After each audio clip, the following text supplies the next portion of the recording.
Stone, piles, fistula, side effects operation లేకుండా శాశ్వత పరిష్కారం. Homeo Care international.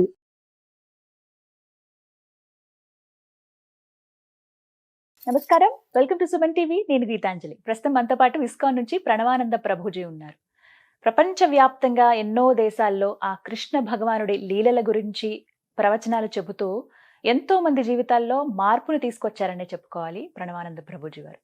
ఎందుకు అనంటే ఎన్నో బాధలు మేము పడ్డామని, మా జీవితంలో కొన్ని మేము మార్చుకోలేకపోతున్నామని ఇబ్బంది పడేవాళ్ళు కేవలం వారి ప్రవచనాలు విని మార్పు చెందారు. ఆ కృష్ణుడి గురించి ఇంకా బాగా తెలుసుకోగలుగుతున్నారు. అలాంటి వారిని స్టూడియోకి ఆహ్వానించాము. అయితే ఇవాళ మనకున్నటువంటి కొన్ని సందేహాలని గురువుగారి మాటల్లో విని అవి నివృత్తి చేసుకుందాము. అలాగే ఎన్నో పర్వదినాలు కూడా రాబోతున్నాయి ప్రస్తుతం, వాటి గురించి కూడా వారి మాటల్లో విందాం. Hare Krishna Prabhuji. Hare Krishna Mataji. Healthy life style ఉంటేనే కానీ ఇప్పుడున్న పరిస్థితుల్లో మన ఆరోగ్యాన్ని మనం కాపాడుకోలేం. ఇది డాక్టర్ల దగ్గర నుంచి కామన్ పీపుల్ వరకు అందరూ చెప్పే మాటే, కానీ ఆచరించే వాళ్ళు ఎంతమంది అనేది పెద్ద క్వశ్చన్. రకరకాల డిసీజెస్ వచ్చేస్తున్నాయండి. అమ్మో, ఇలాంటి జబ్బులు కూడా ఉంటాయా అనిపించేవి కొన్ని. అంత పెద్ద జబ్బులు కూడా చాలా కామన్గా చూసేస్తున్నాం. అంటే ఉదాహరణ క్యాన్సర్ లాంటివి అంటే క్వైట్ కామన్ అయిపోయాయి. అంటే ఇలాంటివన్నీ కారణం ఏంటంటే మన లైఫ్ స్టైలే ప్రాబ్లం అని చెప్తూ ఉన్నారు. అసలు ఒక హెల్తీ లైఫ్ స్టైల్ మెయింటైన్ చేయాలంటే ఎలా ఉండాలి అనేదే ఇప్పుడు ఒక పెద్ద క్వశ్చన్ ప్రభుజీ. అది మేము ముందు ఉంచుతున్నాను. నేను ఒక డాక్టర్ గారి వీడియో చూసాను అనమాట. అందులో పేషెంట్ వచ్చి మాట్లాడుతూ ఉంటే ఆయన బాగా అనలైజ్ చేసి అంటారు, మీకున్నాయి అన్ని కూడా లైఫ్ స్టైల్ డిసీజెస్ అండి. ఈ లైఫ్ స్టైల్ డిసీజెస్ పోవడానికి నేను ఒక ప్రిస్క్రిప్షన్ ఇస్తాను, దాన్ని బాగా చదువుకోండి అని ఒక భగవద్గీత తీసి ఆవిడ చేతిలో పెడతారు. డాక్టర్, నిజంగా డాక్టర్ వీడియో అది. అయితే ఆయన ఏమంటారంటే, కృష్ణుడు చెప్పిన విషయాలు భగవద్గీతలోని ఎవరైతే పాటిస్తారో వాళ్ళకి ఎటువంటి జబ్బులు కూడా అంటే లైఫ్ స్టైల్ డిసీజెస్ రావు అని ఆ డాక్టర్ గారు ప్రిస్క్రిప్షన్ అన్నమాట. ఆ వీడియో లింక్ మీకు పంపిస్తాను, మీరు చూద్దరు. అయితే దాంట్లో ఆశ్చర్యకరమైన విషయం నేను తర్వాత ఆలోచిస్తున్నా, కృష్ణుడు ఏం చెప్పాడు అని. తర్వాత నాకు అర్థమైంది ఏంటంటే, అసలు కృష్ణుడు భగవద్గీతలో చెప్పంది ఏంటి, యుక్తాహార విహారస్య యుక్త చేష్టస్య కర్మసు. కృష్ణుడు చెప్పాడు రెగ్యులేషన్ అనేది చాలా ముఖ్యం. అన్నిటిలో మనకి రెగ్యులేషన్ కావాలి. ఇప్పుడు ఎలా అయిపోయిందంటండి, రాత్రంతా మేల్కొండటం, ప్రొద్దునంతా పడుకోవటం, తర్వాత ఎక్కడ పడితే అక్కడ తినేయటం, ఎవరు పెట్టింది తినేసేయటం, ఏమి రెగ్యులేషన్స్ అంటూ ఏం లేవన్నమాట. మనిషి ఇన్స్టింక్ట్. ఇప్పుడు చూడండి, ఇంతకు ముందు ఏదన్నా మనకి కావాలి అన్నా సరే దానికి ప్రయత్నం చేయాలి.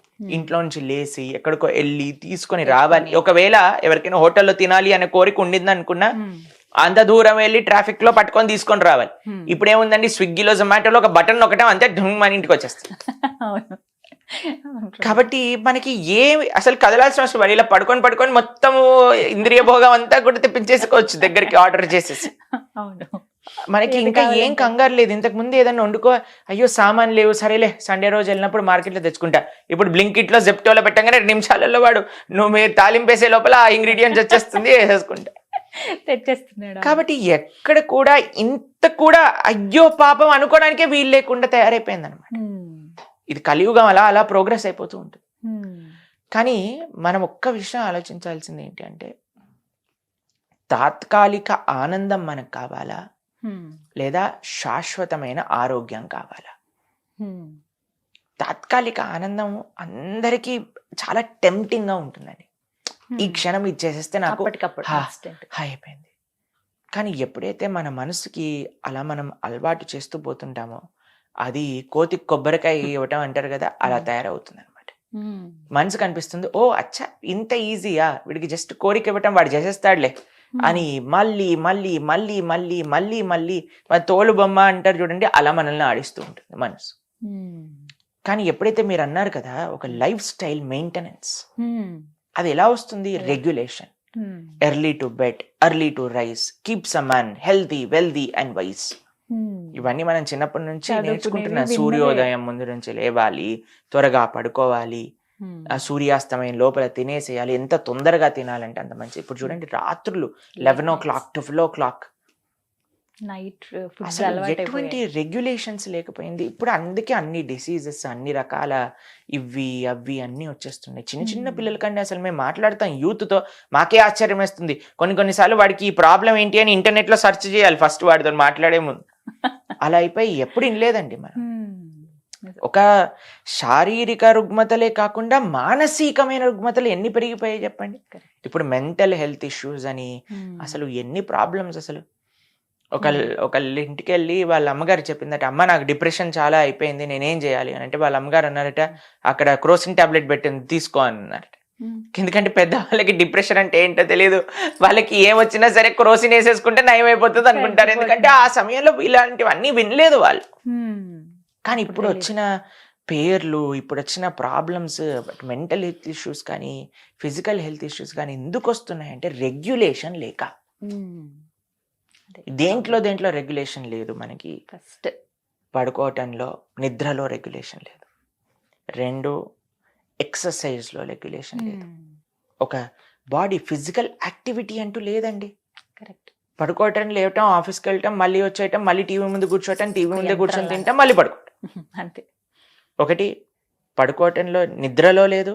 2 శారీరక ఎక్సర్సైజ్లో లేదు. 3 తినటంలో లేదు. అది మెయిన్. 4 చూడటంలో, ప్రతి ఒక్క విషయంలో విచక్షణ అనేది కోల్పోతున్నాం. ఏది నాకు మంచి, ఏది నాకు చెడు.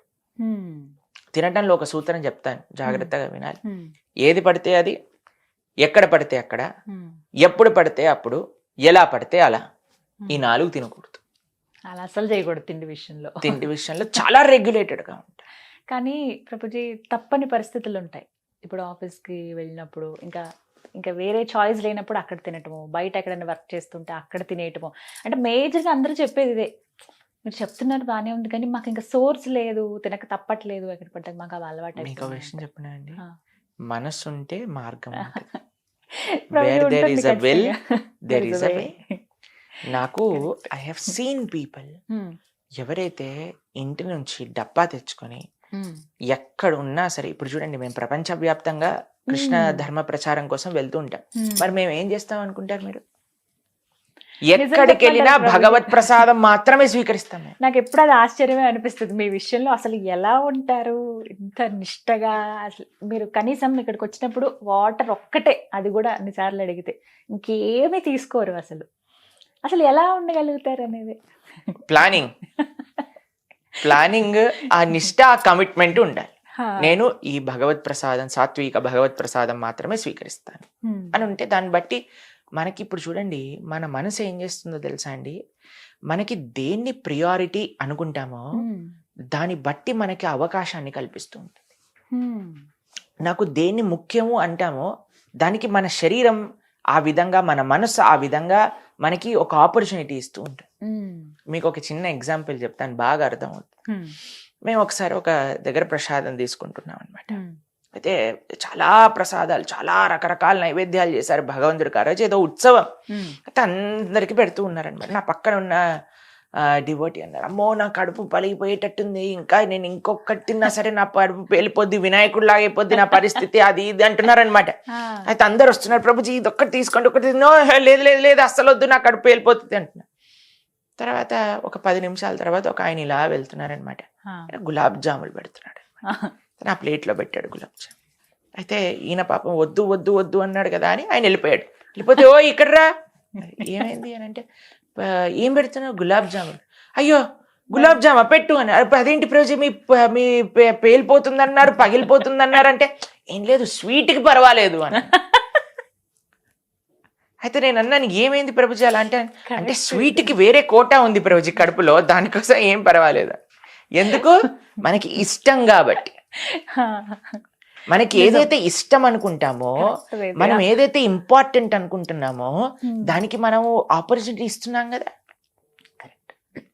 అలానే మనకి మన ఆరోగ్యం ఇంపార్టెంట్, మన ధర్మం మనకి ఇంపార్టెంట్, మన యొక్క వ్యక్తిగత ఆరోగ్యం మనకి ఇంపార్టెంట్, మన యొక్క కుటుంబం మనకి ఇంపార్టెంట్, దైవం ఇంపార్టెంట్. దేన్ని మనం ఇంపార్టెంట్ అనుకున్నామని మన మనసులో దృఢంగా పెట్టుకున్నాం అనుకోండి, దానికి మన మనసు, మన శరీరం సహకరిస్తుంది.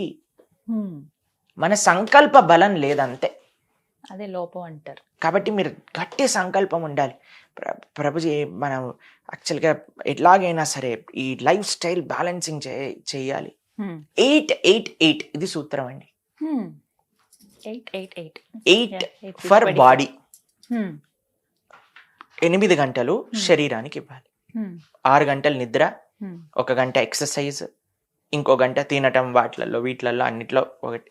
8 ఫర్ బాడీ, 8 ఫర్ వర్క్. ఇప్పుడు మనము 9 to 5 జాబ్ అంటే 8 అవర్సే కదండి. 8 to body, 8 to work, and ఇంకొక రెస్ట్ ఆఫ్ 8 అవర్స్ ఉన్నాయి కదండి. దాన్ని ధర్మం కోసం, దైవం కోసం, కుటుంబం కోసం, సమాజం కోసం డివైడ్ చేసుకుని మనం ఇలా కానీ మనం బ్యాలెన్స్ చేయండి. ఆనికంటే ఆనందం ఇంకోటి ఉండదండి. ఎప్పుడు ఎవరిని మన జీవితంలో ఇది అది అని అసలు కంప్లైంట్సే రావు. ఎందుకంటే మనం ప్రపంచాన్ని చూస్తాం కాబట్టి. ఇప్పటి వరకు మనం ఒక కకూన్లో మనం ఇలా నేను ఇది చేయలేకపోతున్నా, నాకు ఈ ప్రాబ్లం ఉంది, నాకు ఆ ప్రాబ్లం, నన్ను అలా అన్నారు, నేను ఇలా అన్నారు. ఇది కాకుండా ప్రపంచంలో సేవ చేయడానికి వెళ్ళినప్పుడు, ఒకళ్ళని అర్థం చేసుకోవడానికి ప్రయత్నం చేసినప్పుడు, మన కంఫర్ట్ జోన్ దాటిన ప్రయత్నం చేసినప్పుడు అప్పుడు అన్నీ సెటిల్ అవుతాయండి. కాబట్టి వీటిలో చాలా ముఖ్యంగా మనం ఉండాల్సింది ఏంటంటే regulation. Regulation in sleeping, regulation eating, regulation in ప్రతి ఒక్కటి మన ప్రపంచంలో ఏదైతే మన ఇంద్రియాలని వదిలేకుండా రెగ్యులేట్ చేయడం అన్నమాట. కాబట్టి ఇది చాలా ముఖ్యం. అంత ఈజీ పద్ధతి కాదండి. ఇంద్రియాల్ని అవి గుర్రాల్లాగా పరిగెత్తుతూ ఉంటాయి, కంట్రోల్ చేసుకోవటం. కానీ వాటిని పగ్గాలు పట్టి ఆపే ప్రయత్నం ఎవరు చేశారు? అర్జునుడి యొక్క రససారథిగా కృష్ణుడు చేశాడు. కాబట్టి ఆ కృష్ణుడి యొక్క శరణు, అందుకే ఆధ్యాత్మిక సాధన. చాలా మంది అంటారు, ప్రభుజీ ఈ లైఫ్ స్టైల్ చేంజెస్ కి ఆధ్యాత్మిక సాధనకి ఏంటి అని. ఆధ్యాత్మిక సాధన ఎప్పుడైతే చేస్తామో మన మనసు మన కంట్రోల్లో ఉంటుంది. మన మనసు ఎప్పుడైతే కంట్రోల్లో ఉంటుందో మనం ఏం చెప్తే అది చేస్తుంది. అప్పటి వరకు మన మనసు చెప్పింది మనం చేయాల్సి వస్తుంది. కాబట్టి అందుకే ఈ మంత్రం అని అంటే ఏంటో తెలుసా? మన త్రాయతీతి మంత్ర, మనస్సుని మార్చేది, మనస్సుని నిగ్రహించేదే మంత్రం. కాబట్టి ఆ విధంగా మనం కానీ హరే కృష్ణ మహామంత్ర జప సాధన చేస్తూ ప్రతిరోజు మనం భగవద్గీత, భాగవతాలు ఇలాంటి మన ఛానల్లో 1000 గంటలకు పైగా ఉన్నాయి ప్రవచనాలు. మనం మెల్లమెల్లగా వింటూ ఉంటే ప్రతిరోజు మేము 7 గంటలకు ప్రవచనం ఇస్తాం తెలుసా? మేము ప్రతిరోజు మార్నింగ్ జూమ్ లో ఇస్తాం లెక్చర్. కాబట్టి కొద్దిగా మనం గంట సేపు వింటాం, ఒక 15-20 నిమిషాలు గీత చదువుకోవటం, ఒక 15-20 నిమిషాలు జపం చేసుకోవటం. ఇలా చేసుకున్నాం అనుకోండి, ఫస్ట్ మనసు కంట్రోల్లోకి వస్తుంది. మనసు కంట్రోల్లో చెప్పినప్పుడు మనసుకి మనం సజెషన్స్ ఇవ్వచ్చు, ఆటో సజెషన్స్ అంటారు. ఈ రోజు నుంచి నేను ఇలా ఉండాలని ప్రయత్నం చేస్తున్నాను. అప్పుడు మనసు మన మాట వినేటట్టుగా హాయిగా మన పక్కన వచ్చి కూర్చొని వింటున్నాను. అందుకే spirituality and life style or all interlinked. అందుకే ఆ డాక్టర్ భగవద్గీత చదవమన్నారు. రీజన్ ఇది. ఫస్ట్ మనస్సుని ఎలా కంట్రోల్ చేస్తాం, దాని తర్వాత ఎలా మనం ఈ జీవితంలో ఉండాలి. కాబట్టి ఇప్పుడు మీరు ఒలింపిక్ మెడల్ విన్ అయ్యారు. ఆవిడని అడిగారు, ఏంటి అసలు మీ మనసులో ఉండే భావన అంటే, ఆవిడ చెప్పారు, మీరు వినే ఉంటారు, మన ఇండియన్ ఒలింపిక్ గేమ్ విన్నర్, నేను భగవద్గీత చదువుతాను, భగవద్గీతలో కృష్ణుడు చెప్పిన విషయాలను గుర్తుపెట్టుకుంటూ నేను అది జీవితంలో సక్సెస్ అంటే. ప్రతి ఒక్కరి సక్సెస్ వెనక భగవద్గీత ఉందండి. చాలా మంది నేను విన్నాను, ఇలా నాకు అలవాటు ఉందని ఇలా చెప్తున్న వాళ్ళు. అసలు అది భలే సంతోషం అనిపించింది. అంటే ఇన్ని రోజులు తెలుసుకోలేకపోయామే, భగవద్గీతలో ఎంత ఉందా మనం నేర్చుకోవాలి కానీ అని అయితే అనిపించింది. అంటే ఎవరెవరు సక్సెస్ అయ్యారో ఒక్కసారి వాళ్ళ లైఫ్ లో చూస్తే ఖచ్చితంగా భగవద్గీత ఉంటుంది. దానికంటే గొప్ప ఏమంటామంటే ఒక మోటివేషనల్ బుక్ ఇంకొకటి లేదండి ప్రపంచంలో. అందుకే కృష్ణం మంది జగద్గురు అంటాం కదా. కాబట్టి జగత్తులో ఎవ్వరు కృష్ణుడు ఇచ్చిన సందేశాన్ని పాటించినా ఆయన సక్సెస్ అవ్వక తప్పదు. సో లైఫ్ ఇంకా మారట్లేదు, ఇన్ని ఉన్నాయి అన్ని ఉన్నాయి అనేవన్నీ పక్కన పెట్టి ఒకసారి భగవద్గీత చదివితే డెఫినెట్ గా చేంజ్ అవుతుంది. Thank you so much Prabhuji, చాలా చక్కగా చెప్పారు. హరే కృష్ణ. హరే కృష్ణ.